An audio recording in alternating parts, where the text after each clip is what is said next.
అడగడం జరిగింది. ఎందుకంటే నైతికత అనేటటువంటిది మనుషులుగా మన మనుగడకు చాలా అవసరం. నైతికత లేకపోతే మనుషులకు జంతువులకు తేడా ఉండదు. మనం మనుషులుగా ఒక సంఘంగా, ఒక గుంపుగా, ఒక పార్టీగా, ఒక సంస్థలుగా ఆర్గనైజ్ అవ్వడంలోని అర్థం ఏంటంటే పెద్ద ఎత్తున సమాజానికి ఏదన్నా మంచి చేద్దామని ఆర్గనైజ్ అవుతాం. టీఆర్ఎస్ పార్టీ పుట్టినప్పుడు తెలంగాణ రాష్ట్ర సాధన కోసం మరి అందరం కూడా కట్టడితో పనిచేసినాం.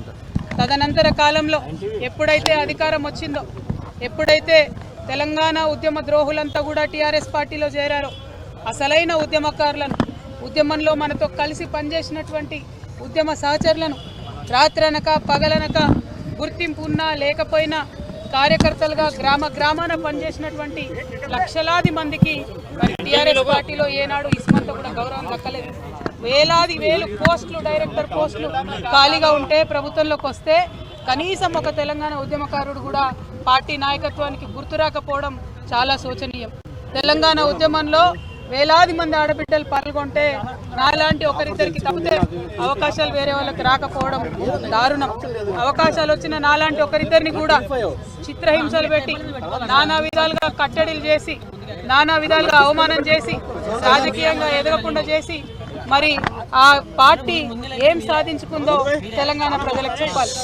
9.5 సంవత్సరాలలో దాదాపు 14 లక్షల కోట్ల బడ్జెట్ పెట్టి, అందులో 12 లక్షల కోట్లు ఖర్చు పెట్టి 1,89,00,000 కోట్లు కేవలం ఇరిగేషన్ పెట్టినటువంటి మరి బీఆర్ఎస్ పార్టీ కనీసం ఎందుకు పేద ప్రజలకు ఇండ్లు ఇవ్వలేకపోయిందో తెలంగాణ ప్రజలకు సమాధానం చెప్పాలి. మరి చేసినాం, కొంత మంచి చేసినాం, కానీ అది పర్మనెంట్గా అందేటట్టుగా చేయలేదు. ఇంకా పెద్ద ఎత్తున చేస్తారన్న ఆలోచన, ఆశ తెలంగాణ ప్రజలకు ఉండే. బీఆర్ఎస్ పార్టీ నుండి ఇవాళ ఎంతోమందికి ఆశలు అడియాశలు అయిపోయినాయి. ఆశించినటువంటి వారందరం కూడా ఇబ్బంది పడ్డటువంటి పరిస్థితి. గౌరవాన్ని ఆశించినాం, గుర్తింపును ఆశించినాం. జనవరి 26 నాడో, ఆగస్టు 15 నాడో, జూన్ 2 నాడో ఒక తామ్రపత్రం ఆశించింది. అంతకుమించి మా ఉద్యమకారులు ఏం ఆశించలే. కానీ వాళ్ళకి ఎన్నడూ గుర్తింపు ఇవ్వలే. ఐడి కార్డులు అడిగితే ఆ గుర్తింపు ఇవ్వలే.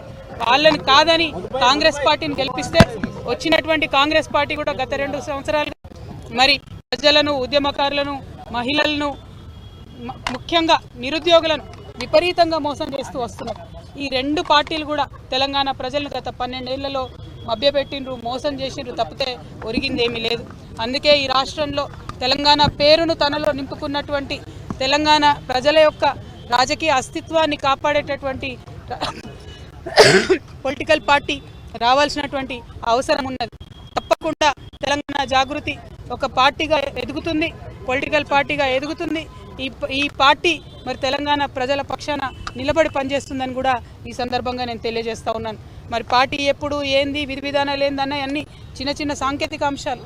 కానీ రాబోయే అసెంబ్లీ ఎన్నికలలో తెలంగాణ ప్రజల పక్షాన నిలబడి పోటీ చేయడానికి, నిలబడి వారి యొక్క హక్కులను కాపాడడానికి, ప్రజల పక్షాన పనిచేయడానికి తెలంగాణ జాగృతి ఒక శక్తిగా ఖచ్చితంగా చట్టసభల్లో తిరిగి అడుగు పెడుతుందనే విషయాన్ని ఎటువంటి అనుమానం లేకుండా నేను ఇవాళ తెలియజేస్తూ ఉన్నాను. నేను ఆహ్వానం పలుకుతూ ఉన్నాను మా లెఫ్ట్ పార్టీ సోదరులకు, మావోయిస్ట్ సింపథైజర్లకు, మావోయిస్టులకు, ఎవరైతే మనుగడ సాగించలేకపోతా ఉన్నారో, ఎవరైతే కొత్త రాజకీయ శక్తులు రావాలి ఈ రాష్ట్రంలో ఆలోచిస్తున్నారో, ఎవరైతే ప్రజాస్వామ్యబద్ధంగా పనిచేసే పార్టీలు రావాలనుకుంటున్నారో రండి. ఒక ఆడబిడ్డగా నేను ముందడుగేస్తున్నా, నాకు మద్దతు ఇవ్వండి. నేను మా విద్యార్థి లోకాన్ని పిలుస్తూ ఉన్నా, ఇంతవరకు ఫీజు రియంబర్స్మెంట్ రాని మీరు పిడికిలు బిగించండి, జాగృతిలో చేరండి, పోరాటం చేయండి. మా నిరుద్యోగ యువకులకు నేను పిలిపిస్తూ ఉన్నా, మీకు ఒక కొత్త రాజకీయ వేదిక వస్తుంది. మీ పక్షాన నిలబడి కొట్లాడడానికి, ఉపాధి అవకాశాలు కల్పించడానికి, మీకోసం పనిచేయడానికి ఒక కొత్త రాజకీయ వేదిక ఈ రాష్ట్రంలో రాబోతా ఉంది. అందరికన్నా ఎక్కువ మా ఆడబిడ్డల్ని కోరుతా ఉన్నా, ఒక ఆడబిడ్డగా తెలంగాణ రాజకీయ అస్తిత్వాన్ని కాపాడడం కోసం, మన ఆడబిడ్డల హక్కులు కాపాడడం కోసం నేను ముందడుగేస్తూ ఉన్నాను. నన్ను దీవించండి, ఆశీర్వదించండి, నాతో పాటు నడవండి. ఒక అవమాన భారంతో తల్లిగారింటి నుంచి, ఒక అవమాన భారంతో ఇంటి పార్టీ నుంచి నేను ఇవాళ అన్ని బంధనాలు తెంచుకొని బయటకు వస్తూ ఉన్నా. అది కేవలం నా ఆత్మగౌరవం కోసం జరుగుతున్న పోరాటం ఇది. నాలాగా తెలంగాణ ఆడబిడ్డలందరికీ కూడా రేషం ఎక్కువ. మనం ఎవరి మీద ఆధారపడం, ఎవరినేమి అడగం. కానీ అవమానిస్తే మాత్రం చూస్తూ ఊరుకోము. అత్యంత అవమానకరంగా నన్ను పార్టీ నుండి బయట పంపినారు. ఖచ్చితంగా నేను ఈ రాష్ట్రంలో ప్రజల పక్షాన నిలబడి పనిచేస్తాను. ఆ దేవుడి దయతో, ప్రజల దయతో గొప్ప రాజకీయ శక్తిగా తెలంగాణలో ఎదుగుతాం. దానికోసం మా ఆడబిడ్డల సహకారం నాకు కావాలని చెప్పి నేను కోరుతా ఉన్నా. ప్రతి ఒక్కరి కోసం, ఆదివాసీల కోసం, గిరిజనుల కోసం, దళితుల కోసం, మైనారిటీల కోసం, ఆడబిడ్డల కోసం పనిచేసేటటువంటి ఒక కొత్త రాజకీయ శక్తి రావాలి. ఎటువంటి పొలిటికల్ బ్యాక్గ్రౌండ్ లేనటువంటి వాళ్ళు కూడా రాష్ట్ర రాజకీయాల్లో మార్పు తేగలుగుతామనే ఆలోచించేటటువంటి ఒక వేదిక మీకు కావాలి. అటువంటి వేదికను మీకు ఇస్తానని మాట ఇస్తూ మరొక ప్రయత్నం నేను చేస్తున్నా. నాకు అండగా నిలబడాలని కోరుతున్నా. I request all our minority Telangana population to support me in my step that I am going to take now. We are going to form a political party in this state. It will definitely create a lot of space for people who wanted to work in a democratic front, people who wanted to work in a democratic forum. The party BRS, which we thought was our own party, our own Telangana People's Party, has betrayed us in number of issues. It has not fulfilled our aspirations. We need to work towards fulfilling our aspirations. BRS party has spent about 1.89 lakh crores on irrigation in the last 10 years, but not even one new acre.